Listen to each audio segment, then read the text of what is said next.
겠습니다. 살아계신 하나님 아버지 감사합니다. 하나님 국제연합총회 신학회 하나님 앞에 올려드립니다. 우리 힘으로는 감당할 수 없지만 하나님께서 역사하시고 은혜를 베풀어 주시면 한 사람 두 사람을 통해서도 이 신학교를 통해서 귀한 역사 나타날 줄 믿습니다. 기도하고 있습니다. 하나님 이 신학교보다 10배 20배 넓은 장소로 옮겨서 기도하고 예배하고 찬양하는 귀한 역사가 나타날 수 있도록 하나님 축복하여 주시옵소서. 오늘도 말씀을 듣습니다.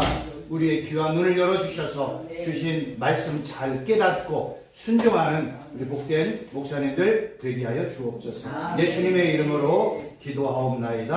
아멘. 성경 한 구절 읽겠습니다. 창세기 4장 7절 내가 선을 행하면 어찌 낯을 들지 못하겠느냐. 선을 행하지 아니하면 죄가 문에 엎드려 있느니라. 죄가 너를 원하나 너는 죄를 다스릴지니라.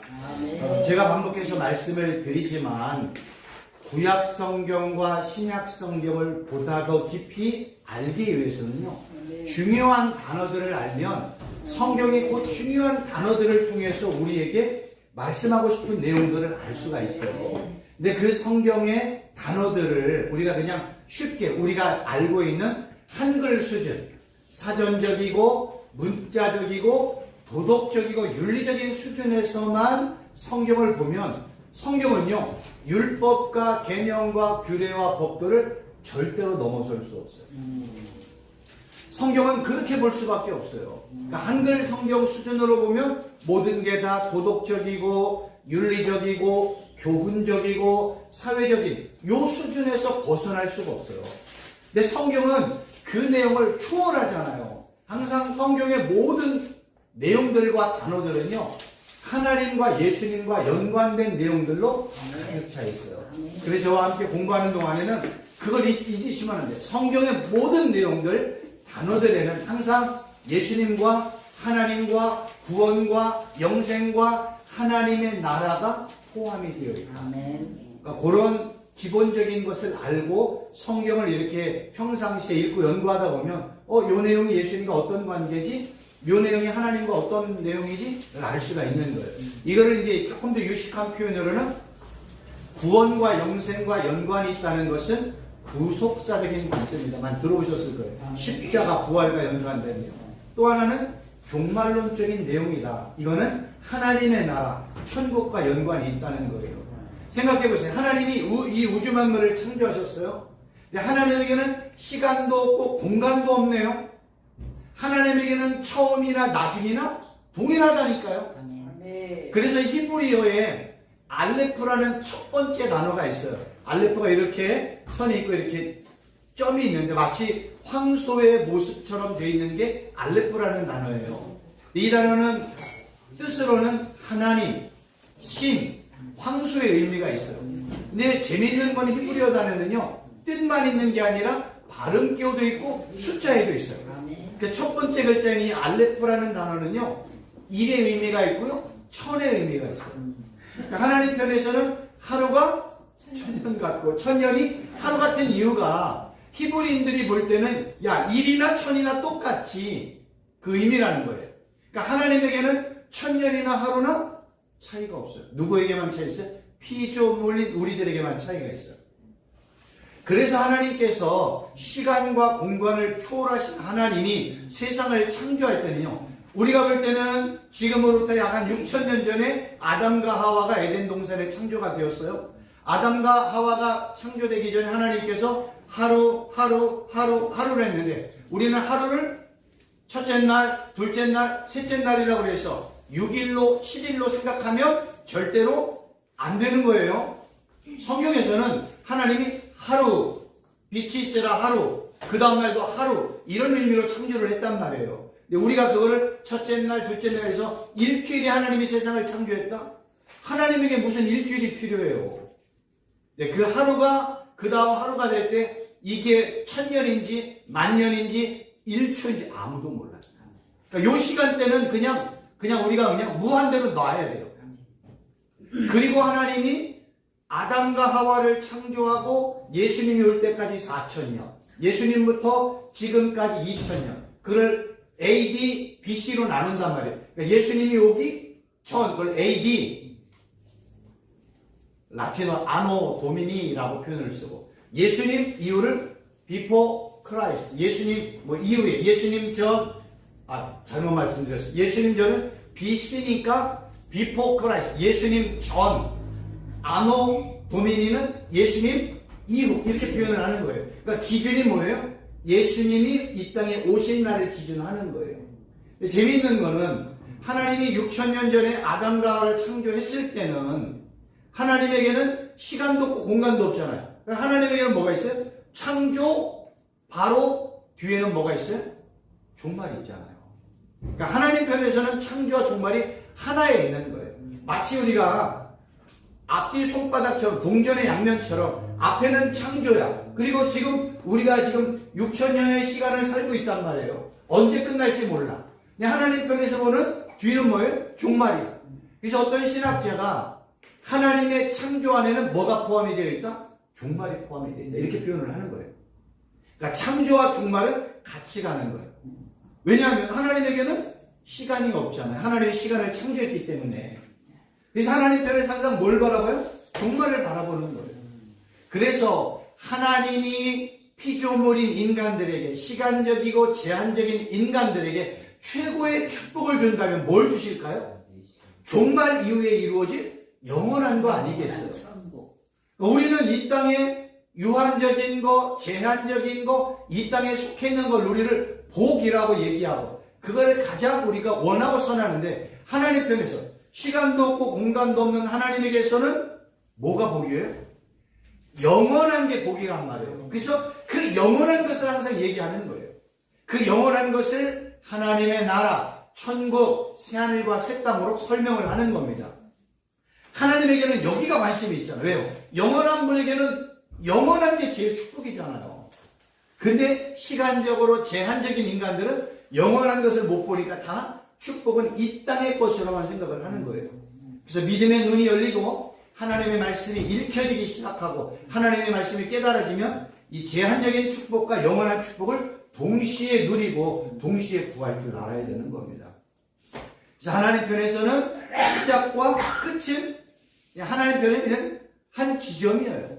종말과 창조와 종말은 그냥 한 지점이에요. 우리에게는 많은 시간의 갭이 있지만, 그러니까 이런 개념을 가지고 우리가 성경을 읽어보면, 진짜 하나님과 예수님 우리에게 주실 최고의 선물은 뭘까? 영원한 거지. 영원히 예수님과 함께 영원히 사는 거지. 그거를 주기 위해서 영원하신 하나님, 창조주 하나님, 전능자이신 하나님, 시간과 공간의 제약이 없는 하나님이신 예수님이 이 땅에 시간의 제약, 공간의 제약 속에 들어오셨단 말이에요. 이걸 신비라고 얘기하는 거예요. 십자가의 사건도 신비지만 그거보다 더 큰 신비는 어떤 신학자가 시간과 공간을 초월하신 그 하나님이 시간의 제약 속에, 공간의 제약 속에 이 땅에 오셨다는 거예요. 이걸 최고의 신비라고 얘기하고, 이걸 빌립보서는 하늘 영광 보좌를 버리고 이 땅에 오셨다 표현을 하는 겁니다. 그 하나님이신 예수님이 이 땅에 오시면 뭘 줄까요? 영원한 거 주겠죠. 영원하신 하나님이 제한적인 시간 땅에 오셔가지고, 내가 너에게 뭐 줄까? 내가 선물 가져왔거든? 그 선물이 뭔 줄 알아? 영원한 거죠. 그 영원한 선물을 못 받는 많은 사람들은 영원한 지옥에서 영원히 고통을 받잖아요. 그러니까 영원한 고통이냐, 영원한 영생이냐, 하나님 나라냐. 하나님 편에서 볼 때는 최고의 축복과 최고의 저주가 있단 말이에요. 예수님 이 땅에 오셔서 십자가, 부활, 하나님의 나라, 영생, 구원, 예수님을 증거하는 거예요. 왜? 예수님 믿어야 영원한 하나님의 나라 들어갈 수 있습니다. 그러니까 이런 개념을 가지고 성경을 보고 또 히브리어 헬라어의 내용의 모든 핵심에는 하나님, 예수님이 집중되어 있다면 우리가 성경을 볼 때 눈이 바뀌어지기 시작한다니까요. 그거를 저를 통해서 배우셔야 돼요.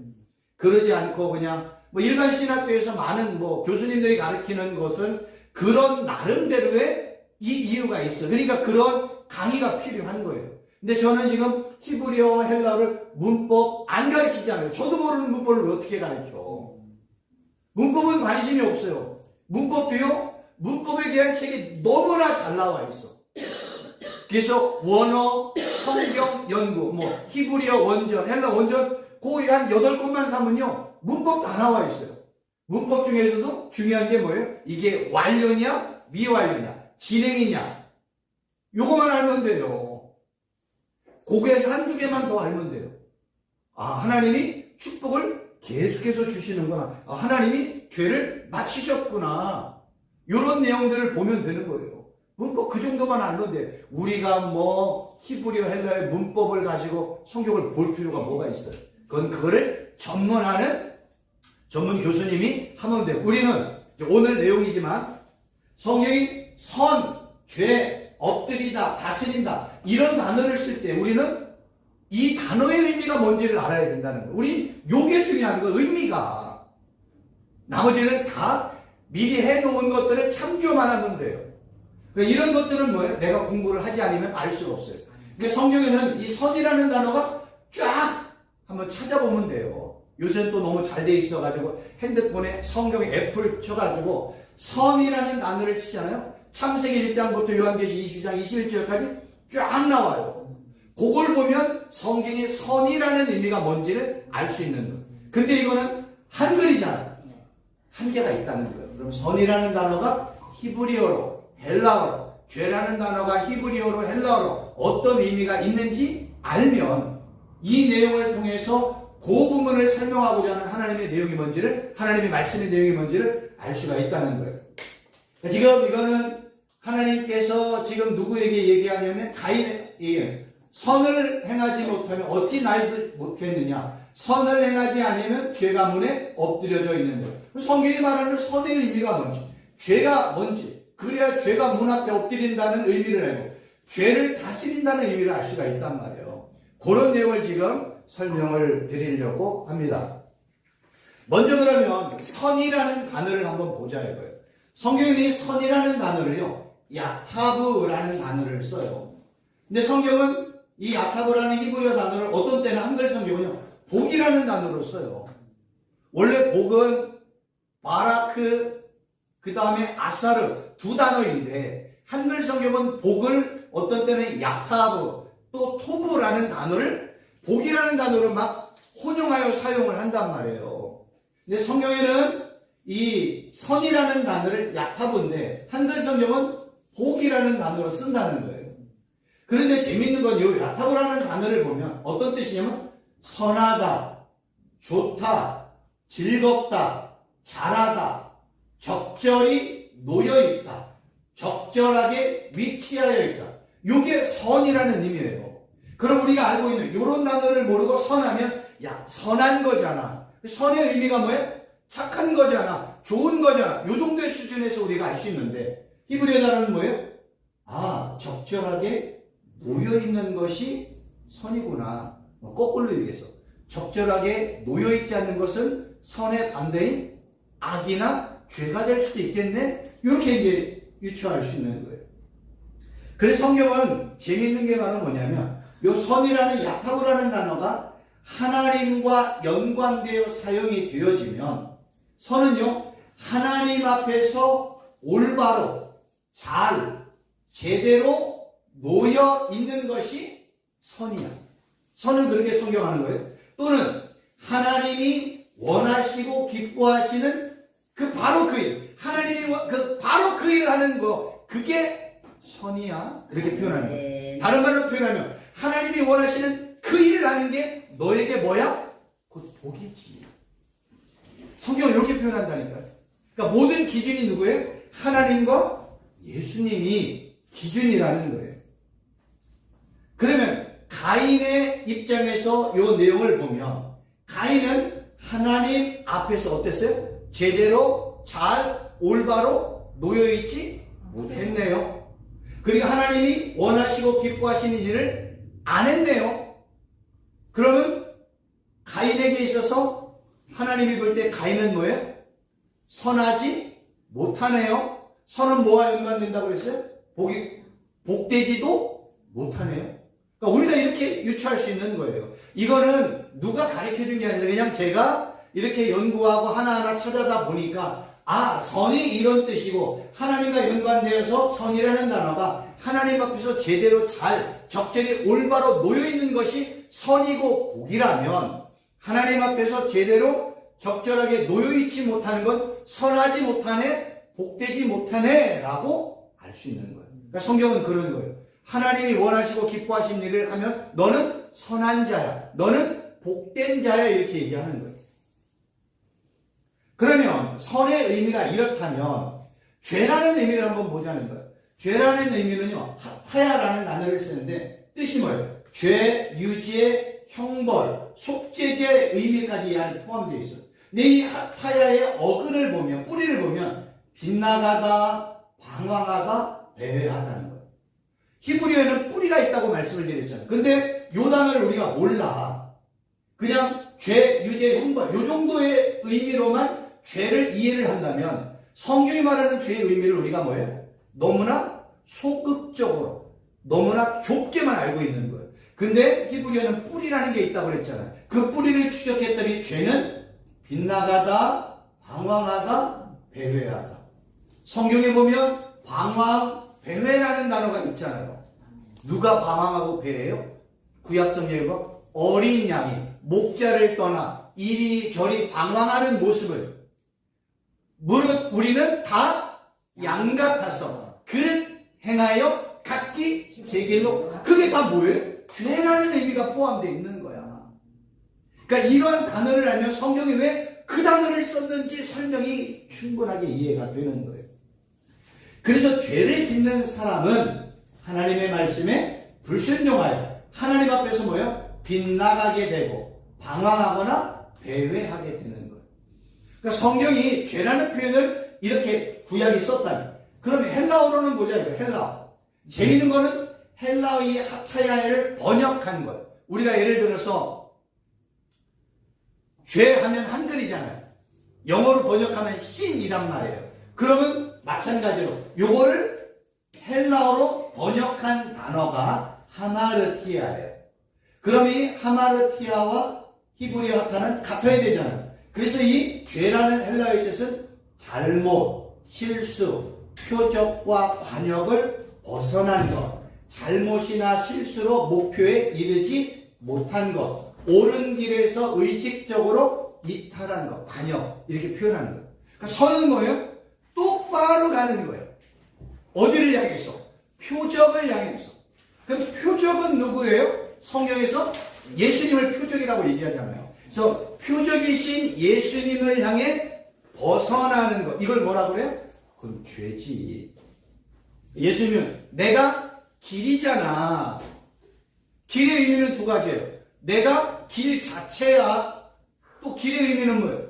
내가 가는 길을 따라와야지. 예수님은 내가 길이야. 그래서 우리는 예수님을 나의 구주로 믿으면 나는 길이신 예수님 위에 걷고 있는 거예요. 그거를 성경은 뭐라고 그래? 그거를 선이야. 그거를 뭐라고 그래? 그게 복된 자지. 이렇게 표현을 하는 거예요.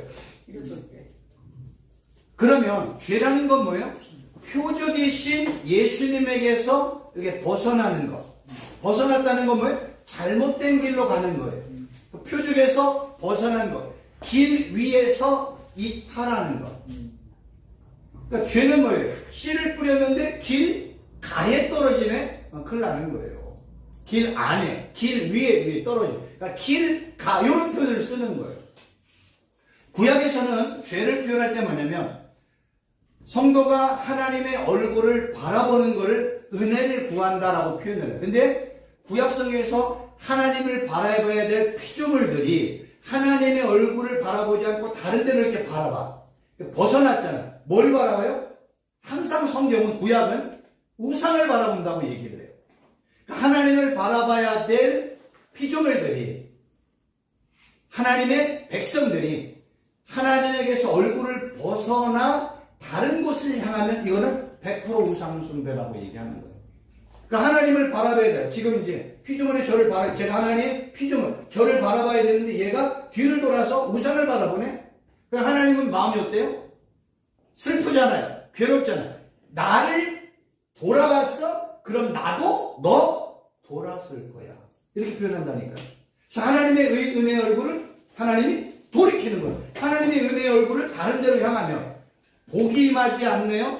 하늘의 축복이 임하지 않네요. 하나님의 징계와 심판이 임하네요.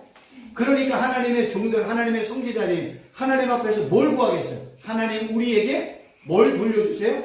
얼굴을 돌려주세요. 그러니까 하나님의 은혜 얼굴을 돌리니까 기도자들이, 하나님의 백성들, 종들이 하나님의 은혜 얼굴을 이렇게 돌려주세요. 그러면 하나님이 돌리는 순간 뭐가 임해요? 은혜가 임하고 축복이 임하고 회복과 치유가 역사에 일어나는 거예요. 이게 구약적인 표현이라면 신약은 표대이신 예수님을 향해서 똑바로 가는, 야 그게 선이야, 그게 공의야, 그게 의로운 거야. 거기서 벗어났어? 그 불이야. 너희가 벗어났어? 그게 죄야. 그래서 이걸 표적이라는 단어를 통해서 설명합니다. 제가 인터넷에 그냥 하나 이렇게 가지고 왔습니다. 그래서 이렇게 표적을 향해 가지 않는 사람이 있다면 어떤 사람이에요? 죄인. 표적을 향해서 똑바로 가는 사람은 어떤 사람? 의인. 성경은 이렇게 표현한다니까요. 제가 의라는 단어, 공의라는 단어도 얘기했죠. 의는 누구예요? 예수님 자체가 의야. 그러니까 예수님이 기뻐하신 일을 하면 그건 의로운 일이에요. 그래서 하나님이 의로우신 예수님을 믿는 어떤 사람이 있네? 그럼 그 의로우신 예수님을 믿는 그 사람을 보고 하나님이 그에게 뭐라고 얘기해? 너 의로운 일을 했구나. 내가 너를 의인이라고 칭해줄게. 요게 칭의예요. 얼마나 쉬워요. 다 누구와 연관이 돼요? 하나님과 예수님과 연관이 되어 있어요. 그러니까 이렇게 성경을 보면 성경이 뭐예요? 다 예수님 얘기네. 다 하나님 얘기네. 성경이 예수님 얘기야, 하나님 얘기야, 누구 얘기하겠어요? 그러니까 이렇게 단어를 보면 성경이 말하고 싶은 핵심이 뭔지를 알아요. 성경은 누구만 얘기하고 싶어요? 예수님만 얘기하고 싶은 거예요. 예수님을 통해서 새하늘과 새 땅에 대한 하나님의 나라를 우리에게 선물로 주고 싶은 내용이 구약과 신약 전체에 가득 차 있다는 것을 알 수가 있습니다. 이렇게 이제 선과 죄는 기준이 누구라고 그랬어요? 하나님, 예수님이라고 이해가 됐죠? 그러면 죄가 문에, 요건 설명이 됐고요. 읽겠습니다. 성경이 말하는 죄는 하나님과 예수님과 진리의 말씀을 향해 올바로 가지 못하고 오히려 세상에 살면서 이리저리 방황하며 빗나가는 것을 성경이 말하는 죄의 개념이고요. 성경은 진리를 향해서 예수 그리스도를 향해서 올바로 가지 않는 사람들을 향해 그냥 죄인이라고 이야기를 합니다. 설명드렸던 내용 다시 한번 말씀을 드립니다. 그러면 죄가 문에 엎드려졌다 할 때 그 뜻이 뭘까? 엎드려져 있는 건 그냥 뻗어 누워 있는 거야. 놓여 있는 거야. 근데 이 단의 뜻을 봤더니 뭐예요? 마치 굶주려 있는 사나운 짐승이 자기가 먹이를 채기 위해서 막 이렇게 웅크려 앉아있는 모습과 비슷한 모습이 죄가 문에 엎드려져 있다는 거예요. 그러니까 지금 가인이 모습을 보면 어떤 모습이에요? 마치 죄를 지으려고 준비하고 있는 모습이에요. 그러니까 성경은 죄가 네 문 앞에 엎드려져 있다는 것은 그냥 죄가 엎어져 있다는 게 아니라 마치 공격을 하기 위해서 내가 원하는 어떤 그 잘못된 일, 죄된 행위를 하기 위해서 쉽게 얘기하면 아벨 죽이기 위해서 뭐요? 사나운 짐승처럼 분노가 가득 차고 혈기가 가득 차고 막 그런 가득 찬 상태에서 웅크리고 있는 거예요. 그래서 기회가 오면 탁 죽이는 거예요. 또는요, 죄가 입에서 막 나오려고 해요. 막 뭔가를 쏟아내려고 해요. 근데 성경은 죄가 막 입에서 쏟아내려고 하면 성경은 뭐라고 해요? 입에 대해서 파수꾼 세워야지 이렇게 얘기하는 거예요. 죄가 막 입으로 막 쌍스러운 얘기를 하고 막 분노와 열기와 막 시기와 질투와 미움과 분열과 막 믿음 없는 불신의 말들이 막 쏟아져 나오잖아요. 이 쏟아져 나오는 말들이 나오면 그게 다 죄의 결과가 나타난단 말이에요. 그럼 성경은 뭐라고 해요? 입에 파수꾼 세워야지 이렇게 얘기하는 거예요. 그래서 성경에는요 선한 입과 악한 입이라는 표현으로 사용이 되어져요. 왜냐하면 가인의 분노가 어디로 먼저 입으로 튀어나왔단 말이에요. 그러니까 사람의 말하는 내용을 보면 저 사람이 지금 어떤 상태에 있는지 알 수가 있는 거예요. 그렇잖아요. 지금 제가 오면서 우리 김미경 목사님이 이사장님이 말씀하는 한 5분, 10분 동안의 대화의 내용을 보면 핵심이 뭘까요? 하나님이 신학교 건물 주세요. 이게 핵심이란 말이에요. 그러니까 말씀마다 뭐예요? 그 내용을 얘기하고 반복해서 얘기하는 거예요. 그러니까 우리가 기도할 때 하나님 우리 국제연합총회 신학교 하나님 건물 6층은 부담된다는데요. 3층짜리 100평으로 주세요. 이렇게 해가지고 하나님 앞에 상소합니다. 한마디씩만 기도해 주세요. 하루에 한 번만 해도 엄청난 거예요. 기억하고 있다가 운전하고 가다가 걸어가다가 하나님 국제연합총회 신학교 3층 건물 100평은 말씀 안 했는데 100평 하나님 100평으로 3층 건물 주셔서 신학교도 하고 기도원도 하고 예배초도 되게 해주세요. 하나님 예수님 성령 하나님 앞에 상소합니다 라고 기도하면 이 기도가 쌓이잖아요. 우리가 또 신학교에서 배우고 있잖아요. 그러니까 하루에 한 번만이라도 이렇게 고백하고 상소한다고 하나님 앞에 우리가 간절하게 기도하면 우리는 기도의 응답은요 우리가 하는 게 아니에요. 누가 이건 하나님이 하시잖아요. 그럼 우리의 의미는 뭐예요? 기도했느냐 안 했느냐예요. 우리의 의미는 상소했어 안 했어. 그럼 우리 할 일은 다 하는 거예요. 책임은 누가 져요? 하나님이 지시는 거예요.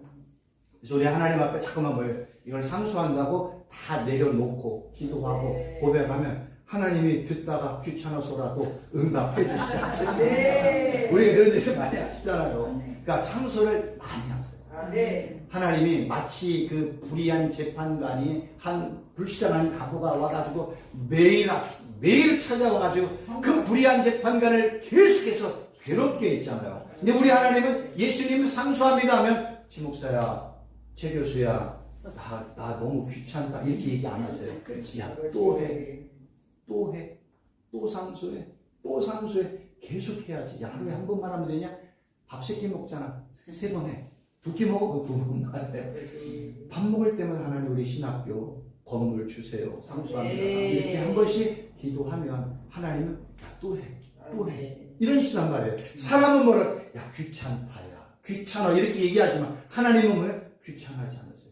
야, 또 기도해. 내 이름으로 또 기도해. 또 상소해. 내가 응답해 줄게. 이게 말씀하신다는 거예요.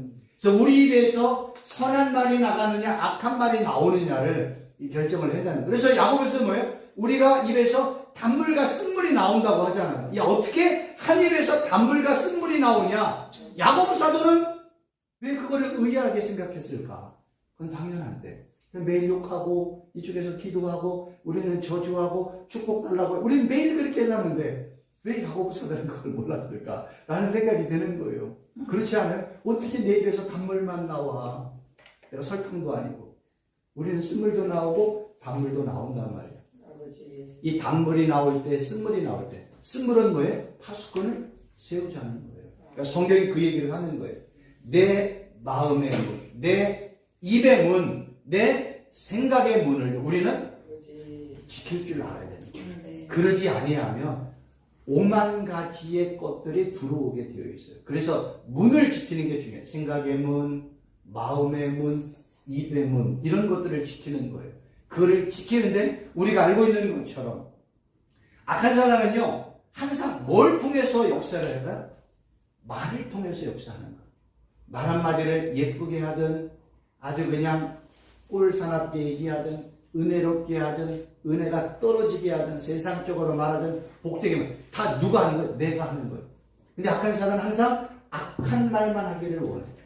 우리 승려님은 좋은 말 있잖아, 선한 말 있잖아 이런 것들을 우리에게 말씀을 하는 거예요. 그러면 내가 내 입에서 분노의 말이 나갈 때 어떻게 돼요? 입에 파수꾼을 세운다는 게 1차적으로 하나님이 우리를 세워주지만 어떻게 내가 내 입을 막아버려야죠. 내가 내 입을 막아버려야 돼. 내가 막 화가 나. 이렇게 해야 돼. 뭐 막든지 해야죠. 내가 내 입을 막고 나는 도저히 못 막어. 이렇게 하는 것도 내가 하는 거잖아. 그러니까 내가 내 입을 의지적으로 막는 행위가 있어야 돼요. 막아버리는 거죠. 막는 거죠. 나 더 이상 얘기 안 할래? 이 자리 피할래? 이런 게 필요하다는 거예요. 그리고 그 다음에 기도죠. 이렇게 악한 사람 항상 우리 입을 통해서 죄를 드러나게 한단 말이에요. 우리가 가인의 모습을 이런 내용들을 추론해 보면 가인은 틀림없이 자기 입에서 내가 저 동생 아벨 죽여버릴 거야. 이런 일들이 일어났던 거예요.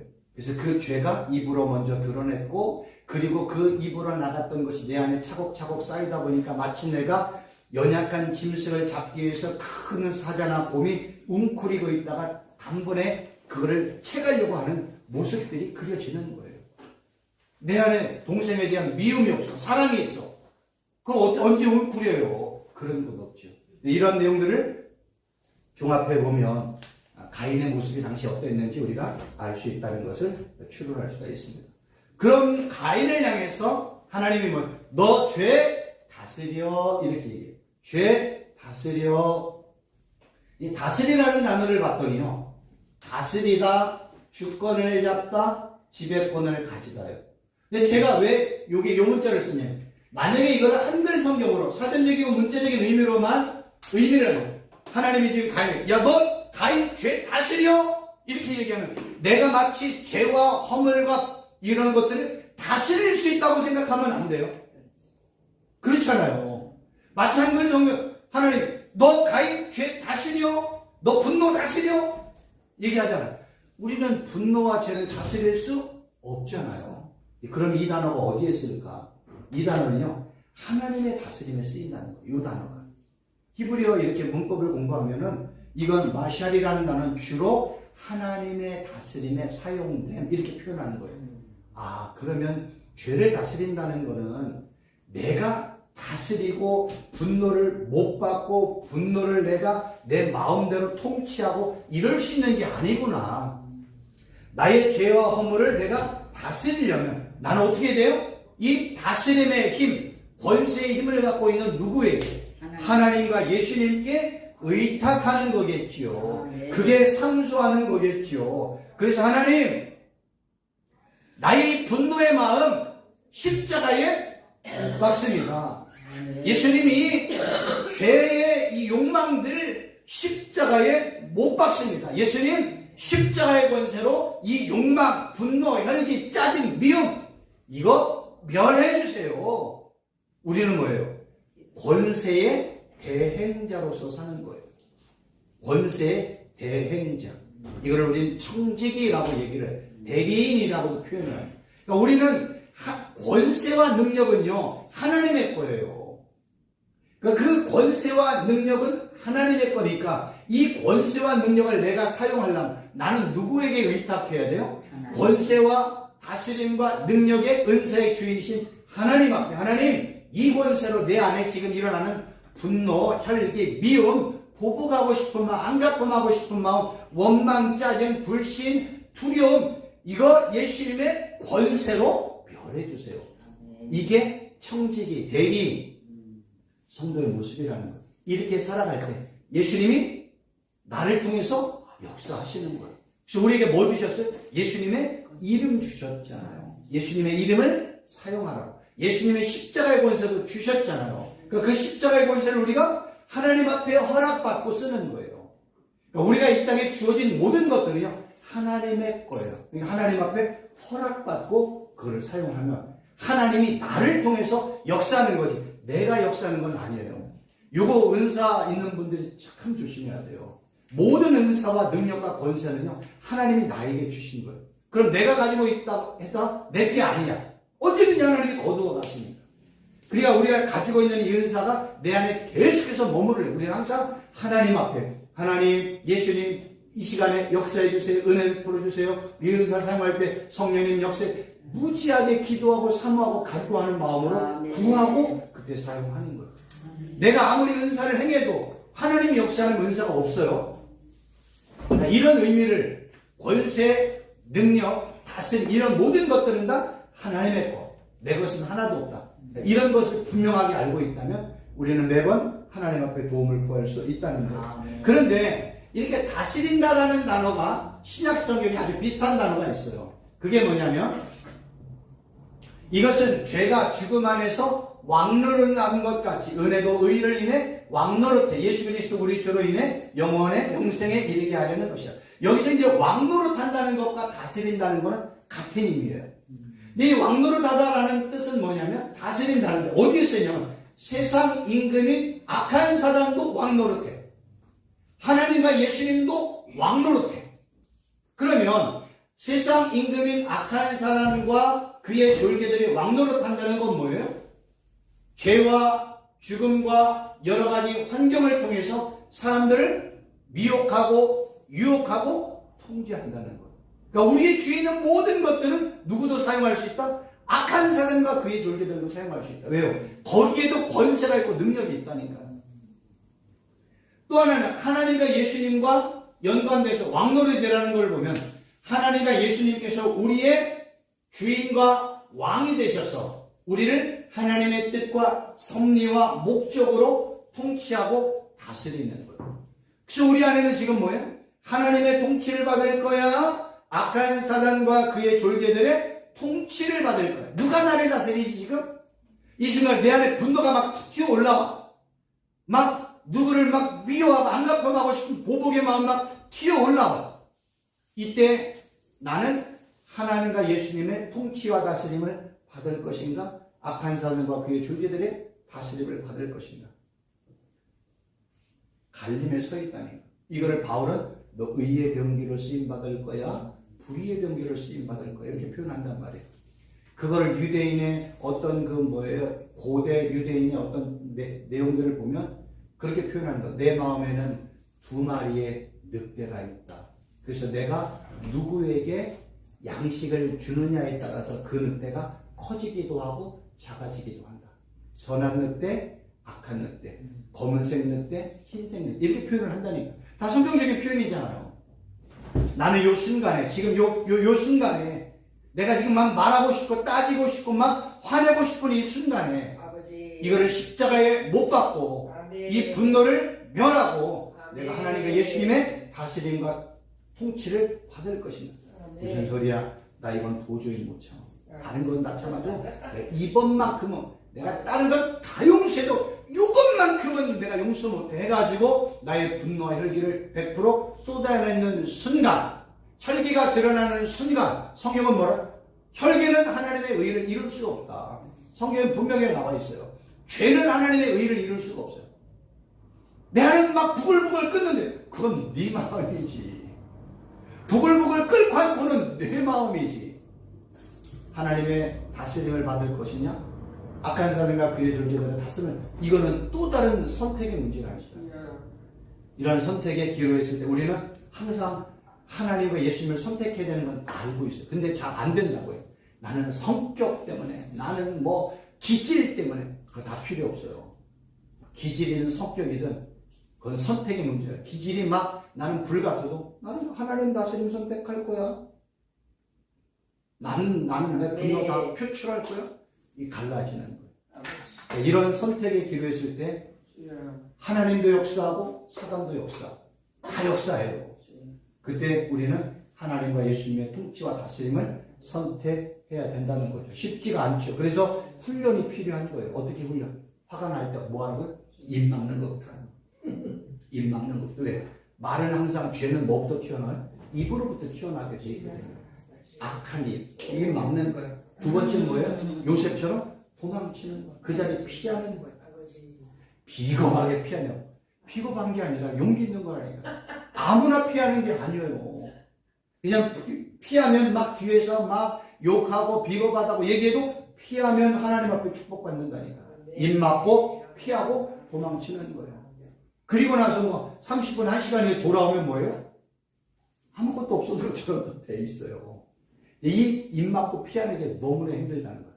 기도하고 생각하고 하나님 앞에 의지하고 상소한다고 고백하고 이럴 때만이 내가 입 막아야지 피해야지 이런 것들이 내 머릿속에 탁 떠오르는 거예요. 평상시에 그렇게 생각이 없이 살면 뭐예요? 내 기질, 성품, 성격이냐 백일하에 다 드러나는 거죠. 요새 왜 자꾸만 이런 막 보복운전, 분노가 일어나요? 그래서 우리나라 그러잖아요. 대한민국은 분노 조절 장애가 사라졌다고. 왜요? 인간은 누구나 다 분노를 표출하게 돼. 이건 너무나 자연스러운 거예요. 이 분노를 십자가에 못 박느냐, 그 자리를 피하느냐, 이건 또 다른 문제라는 거예요. 그래서 우리가 이런 것들을 잘 깨닫고 있다면 성경을 통해서 이런 것들을 배워나가면 우리가 하나하나 해나갈 수 있어요. 옛날에는 하나 있는데 이렇게 하다 보면 10개도 하고 20개도 하고 50개도 하고 100개도 하고 이런다니까요. 그러다 보면 나도 모르게 내 기질과 성품과 성격이 이렇게 변화되어 가고 있어요. 그런 축복이 있기를 바랍니다. 네. 하나 더 이제 다음 고충진 목사님 오시나요? 오시나요? 너무 중요한 얘기라 빅터리.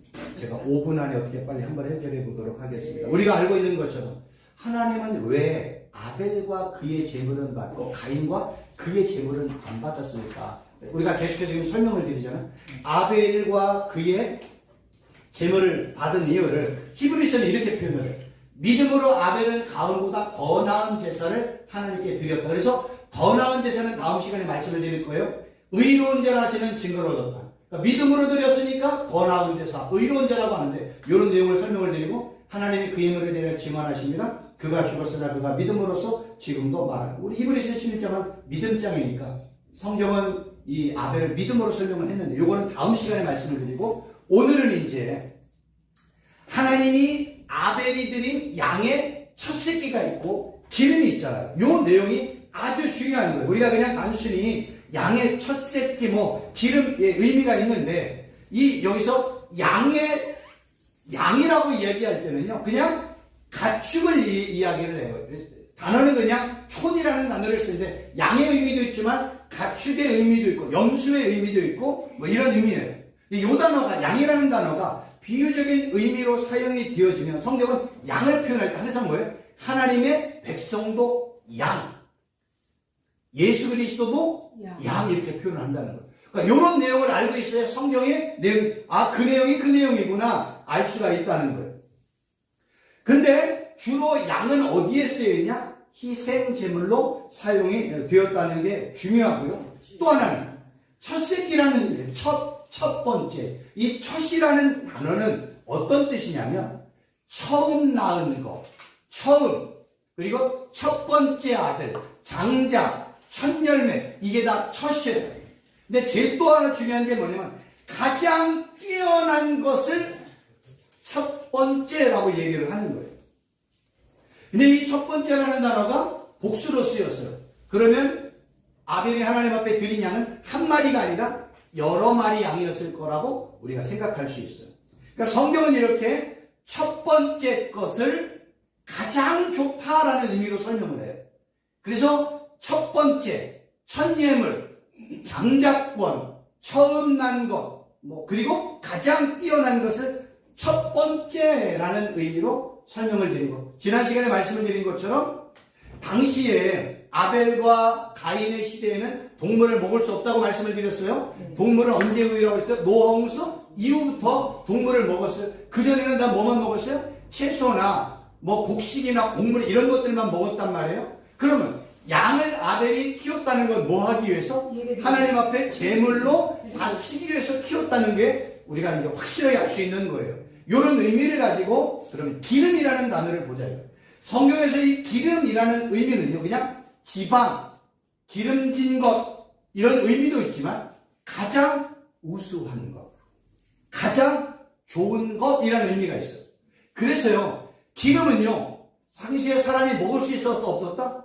절대로 못 먹었어요. 기름은 누구 거예요? 그건 하나님의 음식이지.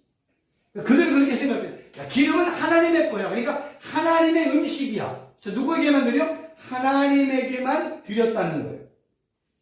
왜 하나님에게 드려요? 가장 좋으니까. 왜 하나님에게 드려요? 가장 맛있으니까. 이런 의미가 있는 거예요. 그래서 기름은 가장 좋고 가장 맛있고 이 가장 좋고 가장 맛있는 건 누구에게 드려야 돼? 하나님 앞에 드려야 돼. 그래서 기름을 하나님 앞에 드렸다니까요. 첫 번째 이름은 가장 좋은 거. 첫 번째 거. 그러니까 우리는 첫 번째 의미를 잘못하면 조생이라는 의미를 가지면 안 돼요. 성경이 첫 번째라는 건 항상 뭐예요? 가장 좋은 거예요. 그래서 양의 첫 새끼와 기름은 양의 제일 좋은 거. 양에게서 가장 좋은 거. 그걸 하나님 앞에 드렸다는 거. 하나님이 가장 맛있게 드실 수 있는 기름을 양과 함께 하나님 앞에 드렸다는 의미가 이 안에 있는 거예요. 그러니까 양의 첫 새끼와 기름이라는 건 가장 좋은 것, 첫 번째 것의 의미가 있다는 거예요. 그래서 이 첫 번째라는 의미가요, 어떤 의미가 연관이 되어지냐면 1, 2분 안에 끝나겠습니다. 11조와 연관이 있는 거예요. 11조. 11조는요, 10개 중에 9개는 내가 한 개를 하나 준다? 이런 의미가 아니야. 히브리어의 숫자의 뜻은요, 1, 3, 7, 10, 12. 이게 다 완전수예요. 그러면 10개는 다 누구 거야? 하나님의 거지. 하나님의 것에 내가 하나를 드릴 때 이 안에는 뭐예요? 가장 좋은 것의 의미도 포함되지만 뭐도 포함돼요? 모든 것도 포함이 되는 거예요. 그러니까 11조의 의미는 그냥 10개 중에 9개는 내가 쓰고 하나님 앞에 드린 이런 개념이 아니라 10개는 다 하나님의 거야. 근데 거기서 제일 좋은 거 내가 하나를 드릴게. 이게 11조의 개념이라 제일 좋은 거, 제일 중요한 거 내가 하나를 드릴게. 그래서 하나님 앞에 이스라엘 백성들이 광야 길을 걸어갈 때 하나님이 애굽의 장제를 다 죽이잖아요. 그 다음에 6월절이 생각이 나잖아요. 그래서 이 광야에서 하나님이 뭐라고 그래요? 야, 애굽에서 내가 장 다 죽였잖아. 그래서 너희들이 태어난 초태생은 다 누구 거야? 하나님의 거야. 사람이든 동물이든. 그래서 하나님이 뭐예요? 그 중에서 제일 좋은 게 뭐예요? 자녀들에게서 제일 좋은 게 뭐예요? 장자잖아요. 장자. 그 첫 번째 것, 그건 하나님의 거야. 그리고 첫 번째에 대한 속죄금을 드려, 대속죄금을 드려. 이렇게 얘기하는 거예요. 그래서 11조의 개념은 10개가 다 하나님의 건데 그 중에서 하나님 앞에 감사해서 내가 제일 좋은 것, 일로, 제일 좋은 것, 제일 중요한 것을 일로 바치는 것을 11조의 개념의 의미라는 거예요. 그래서 이것이 이제 또 누구와 연관이 되면 예수님과 연관이 되는 거예요. 모든 어린 양 중에 제일 좋은 어린 양은 누구예요? 예수님이잖아요. 그래서 예수님이 우리에게 뭐예요? 첫 번째 제물로 드렸잖아요. 그래서 예수님이 내가 부활해? 천년을 이렇게 얘기하면 왜 그런 얘기를 쓸까? 나는 그냥 부활했다 이렇게 얘기했는데 나는 부활에 천년이네. 왜 그 얘기를 쓸까요? 하나님은 뭘 받아요? 제일 좋은 제물, 제일 좋은 것. 그게 뭐예요? 예수님이죠. 성경은 예수님이 제일 좋은 제물로 이야기를 해요. 그래서 히브리서를 보면 레위기와 신약, 구약 전체에 대한 제물에 대한 제사에 대한 내용을 누구와 연관해요? 예수님과 연관하고 있잖아요. 그러니까 성경에서 제일 좋은 것은 누구예요? 예수님. 성령님. 제일 좋은 제물은 누구예요? 예수님.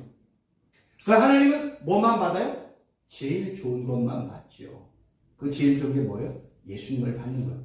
우리는 어디에 있어요? 예수님과 연합되었다고 얘기하잖아요. 성경에. 내가 예수님을 나의 구주로 영접하는 순간 나는 예수님과 연합됐다. 이거를 세례라고 표현하죠. 예수님과 함께 죽고 예수님과 함께 부활하고 예수님과 함께 승천하고 이런 것들을 표현하는 거. 이걸 어디 에베소서와 빌립보서에 그대로 설명이 되어 있잖아요.